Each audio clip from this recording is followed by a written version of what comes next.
College expansion. There were 9 colonies prior to the Revolution. Now, I remember last week, I'll call it week, perhaps it wasn't a week, I said there were 9 colleges that survived the Revolution, or that were in place prior to the Revolution, and could only count 8. The reason for that is because Harvard was not on the slide. So counting Harvard, there were 9 colleges prior to the Revolution. That is counting Pennsylvania, which, yeah, that was the last one founded. And it wasn't really prior to the Revolution, it was founded during the Revolution as a college. It was sitting there as an academy up to that point.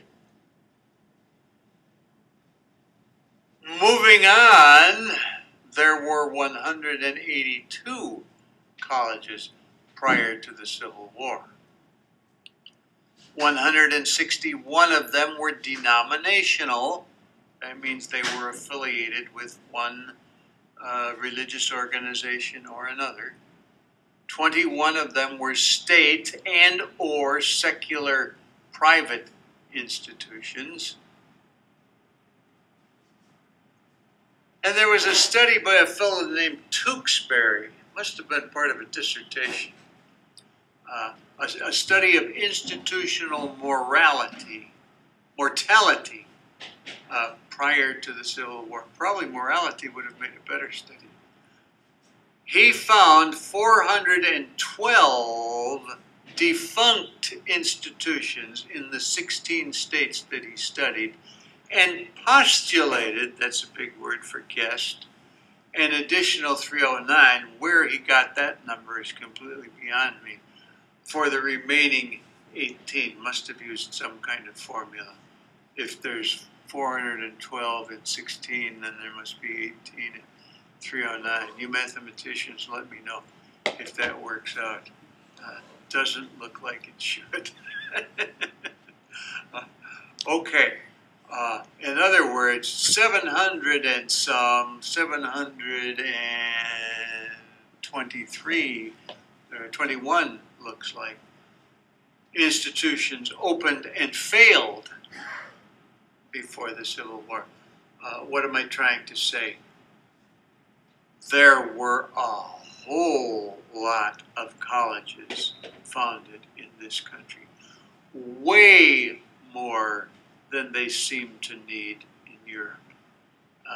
We were a nation of colleges.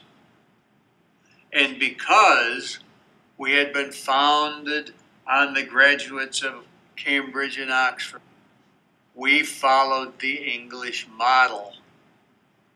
As such, we had a curriculum. Come to the college and you can study this curriculum, which tradition specifies. We have a library. Every institution has a library that the students may study in. We have a faculty, and we'll talk more about that later. We have students. Yes, you are one of them, but we have students. And this is kind of, now, we inherited this from the Oxford-Cambridge people. Respect for rural settings. Our colleges and universities, by and large, were not in the big cities. They were out in the country, where you could keep these students away from the things that would distract them from study that you could find easily in the city. Now, because they're off there in the country all by themselves, we need to house them. We need dormitories, places for them to sleep. We need dining halls, places for them to eat. So we've got this wonderful form of paternalism, if you will. All these young men taught by men out there in the wilderness under the leadership of the godfather of them all, the college president. Paternalism at its most wonderful. Most of these colleges were founded by graduates of Eastern schools as the nation moved west. And the graduates of Princeton seem to have been the prime movers. There were more schools founded by Princeton graduates than any other of the Eastern schools. Perhaps that explains why there are so many school mascots who are tigers.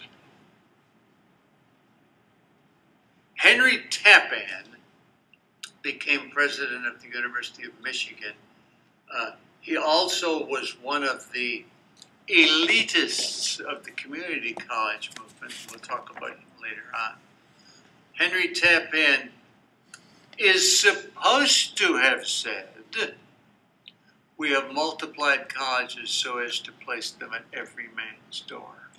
Now, that is just what the press made out of what he really said. What he really said was, "We have cheapened education so as to place it within the reach of everyone." Well, you can't just say that.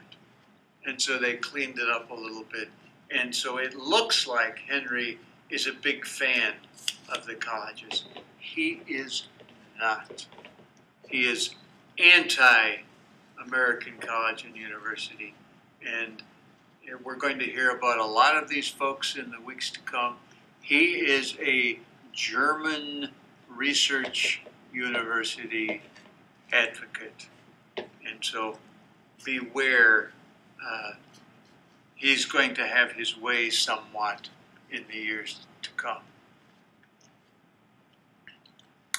More on college expansion. Primary aim becomes general. Let's call that liberal arts. Many sources claim that this was the original purpose, but they don't know any better. You do. They were divinity schools. Now they eased into liberal arts fairly quickly, but they were founded to produce ministers because the Americans could not go back to Europe and study to be ministers.